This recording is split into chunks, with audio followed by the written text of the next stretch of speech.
আমাদের একটা অনেক বড় সমস্যা। সেটা হচ্ছে আপনি যদি কারোর সাথে মন খুলে কথা বলেন, ফ্রেশভাবে কথা বলেন, আনন্দের সাথে কথা বলেন, হাসি মুখে কথা বলেন, ইভেন আপনি যদি কারোর সাথে আগ বাড়িয়ে পরিচিত হন বা তার কোনো ভালো কাজের প্রশংসা করেন, তাহলে সমস্যা। আপনি ব্যক্তিত্বহীন, গায়ে পড়ে কথা বলে, যাত্রার সাথে কথা বলে, খুব সমস্যা।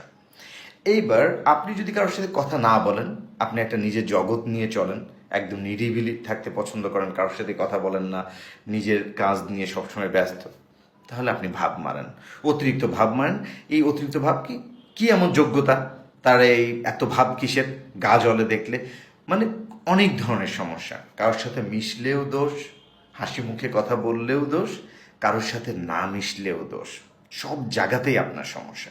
তাহলে এখন কি করতে হবে? তাহলে যেটা করতে হবে সেটা হচ্ছে আপনাকে আপনার মতো করেই চলতে হবে। সমাজে আপনার পিছনে মানুষ কথা বলবেই, তাদের কাজই কথা বলা। আপনি ভালো কিছু করলেও কথা বলবে, খারাপ কিছু করলেও কথা বলবে, আবার কিছু না করেন সেটাতেও কথা বলবে। মানে তারা আপনার কোনো কিছুই দেখতে পারে না। তা এই ধরনের মানুষদেরকে আপনি কখনো বদলাতে পারবেন না। নিজেকে বদলাতে হবে, আর নিজেকে বদলানো মানে নিজের কাজ নিজে করে যেতে হবে। আপনার যে ক্যারেক্টারিস্টিক্স আপনি বহন করেন, যদি আপনার মানুষের সাথে কথা বলতে পছন্দ হয়, যদি হাসি মুখে কথা বলতে পছন্দ হয়, যদি সবার সাথে আপনি মিশতে পছন্দ করেন, আপনি সেইভাবেই থাকবেন।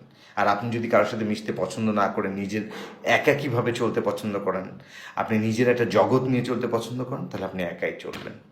কারোর দিকে নজর দেওয়ার দরকার নেই। ভালো থাকবেন।